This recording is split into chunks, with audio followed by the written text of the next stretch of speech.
नमस्कार दोस्तों, आप सभी का स्वागत है हमारे इस चैनल पर। अगर आप नए हैं तो प्लीज़ हमारे चैनल को लाइक शेयर सब्सक्राइब ज़रूर करें और कहाँ से किस ज़िले से वीडियो देख रहे हैं कमेंट बॉक्स पर कमेंट करके ज़रूर बताएं।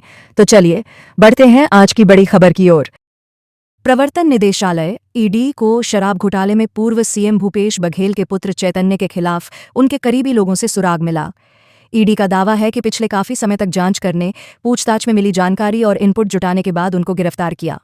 इसमें एक बड़े ज्वेलरी संचालक, शराब कारोबारी एवं ट्रांसपोर्टर पप्पू बंसल, त्रिलोक ढिल्लन और दीपेंद्र चावड़ा के साथ मिले कनेक्शन के आधार पर हाथ डाला गया। सभी लोगों के जरिए ही निवेश करने की जानकारी मिली है। इस मामले में ईडी ने दुर्ग के बघेल बिल्डकॉन और बिलासपुर के विट्ठल ग्रीन्स को जांच के दायरे में रखा है। ईडी ने इनमें बंसल सहित कई लोगों के बयानों का हवाला देते हुए पूरी चेन के जरिए करीब 1000 करोड़ रुपए की ब्लैक मनी को सफेद करने की आशंका जताई है। इस चेन में अनवर ढेबर द्वारा दीपेंद्र को शराब घोटाले की दी गई रकम है। ईडी ने कोर्ट में आरोपियों के बयानों के आधार पर बताया कि एक ज्वेलर्स और पवन बंसल को बड़ा लोन देने और फिर उस लोन से बघेल बिल्डकॉन के लिए 6 बड़े प्लॉट की कथित खरीदी का उल्लेख है। ईडी के वकीलों के अनुसार इसी बिल्डकॉन में ढिल्लन की ओर से अपने कर्मचारियों के नाम पर 19 फ्लैट की कथित खरीदी दिखाई गई है। बिलासपुर के विट्ठल ग्रीन्स में करीब 14 करोड़ के इन्वेस्टमेंट और केवल 2.5 करोड़ की बिलिंग के आरोप के संबंध में पूछताछ होगी। ईडी के मुताबिक अनवर ढेबर अवैध वसूली की रकम दीपेंद्र को दी जाती थी। इसे वह पीसीसी कोषाध्यक्ष रामगोपाल अग्रवाल और बिलासपुर के के श्रीवास्तव तक पहुंचाया जाता था। इसी चेन में शामिल सभी लोगों की भूमिका को ईडी ने जांच के दायरे में लिया है। हाईटेक लाइब्रेरी में मिलने वाली सुविधाओं के लिए प्रदेश में अपनी पहचान बना चुके नालंदा परिसर का लाभ अब जिले के छात्र छात्राओं को भी मिलेगा। राज्य सरकार ने जिला मुख्यालय बलौदा बाजार में अब नालंदा परिसर के लिए प्रशासकीय स्वीकृति प्रदान कर दी है। उप मुख्यमंत्री व नगरीय प्रशासन एवं विकास विभाग मंत्री अरुण साव के 15 जुलाई को जारी पत्र के माध्यम से जब नगरवासियों को उक्त स्वीकृति की जानकारी मिली तो लोग उत्साहित हो गए। निर्माण होने का रास्ता आसान हो गया। शासन ने अधोसंरचना मद से बलौदा बाजार में सेंट्रल लाइब्रेरी सह रीडिंग जोन 250 सीटर के लिए 4,41,049 रुपए की स्वीकृति दी है।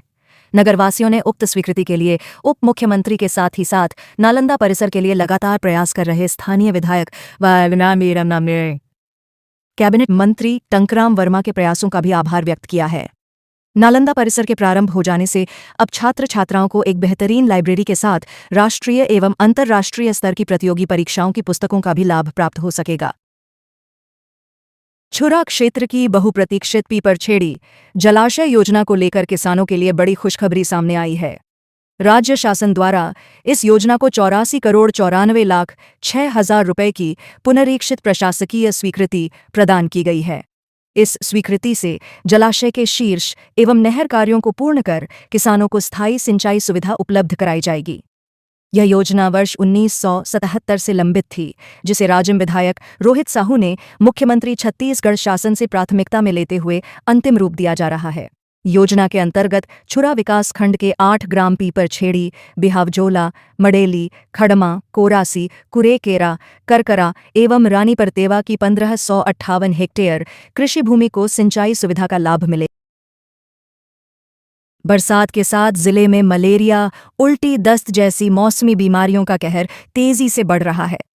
सबसे अधिक प्रभावित कम्युनिटी हेल्थ सेंटर भैरमगढ़ की हालत चिंताजनक है, जहां 30 बिस्तरों की क्षमता वाले अस्पताल में फिलहाल 115 मरीज भर्ती हैं। मरीजों की बढ़ती भीड़ के कारण उन्हें अस्पताल के गलियारे और फर्श पर गद्दा बिछाकर इलाज देना पड़ रहा है। अस्पताल को जल्द अपग्रेड किए जाने की जरूरत।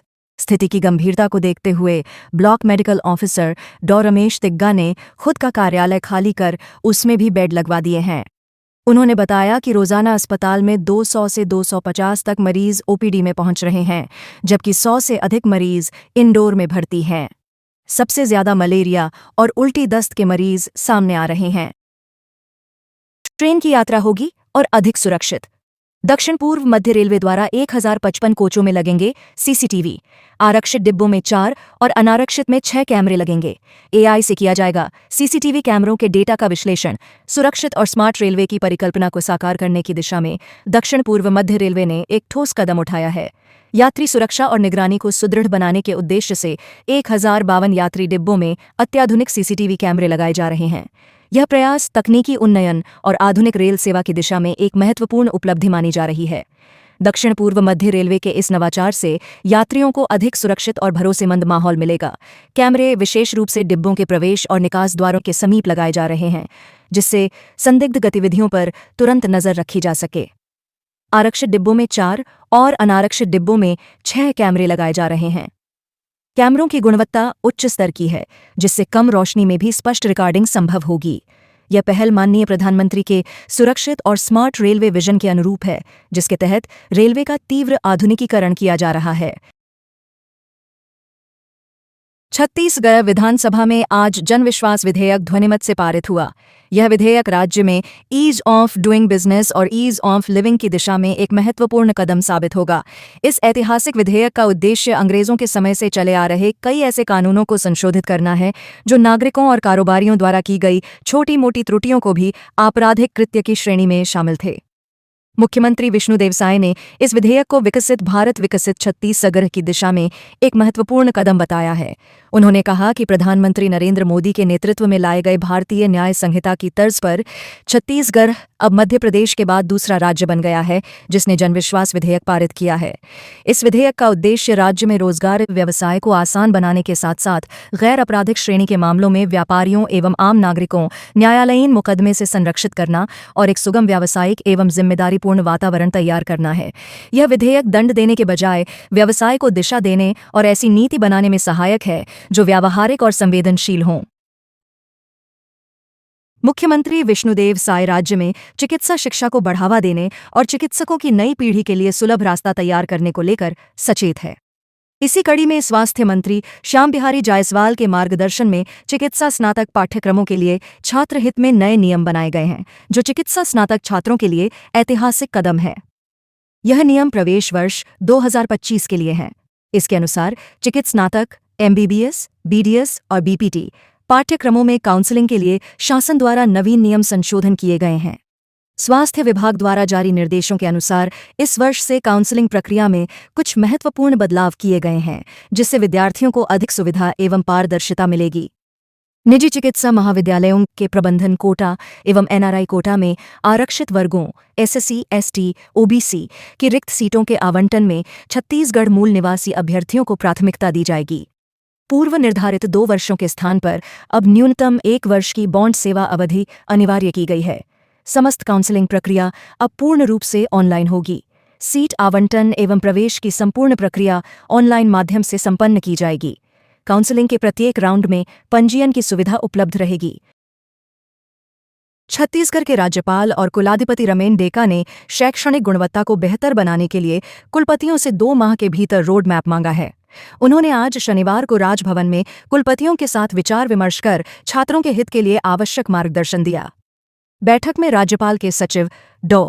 CR प्रसन्ना, उच्च शिक्षा विभाग के सचिव डॉ. S. भारतीदासन विशेष रूप से उपस्थित थे। राज्यपाल ने कुलपतियों को निर्देशित किया है कि जिस कोर्स में छात्र और शिक्षक नहीं हैं, उन्हें बंद किया जाए।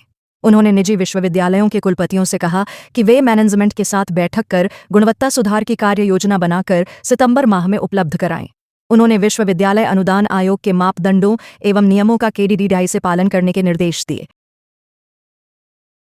छत्तीसगढ़ के मुख्यमंत्री विष्णुदेव साय के नेतृत्व एवं स्वास्थ्य मंत्री श्याम बिहारी जायसवाल के मार्गदर्शन में छत्तीसगढ़ के स्वास्थ्य एवं परिवार कल्याण विभाग द्वारा दृष्टिहीनता की रोकथाम के लिए वृहद स्तर पर कार्य किया जा रहा है।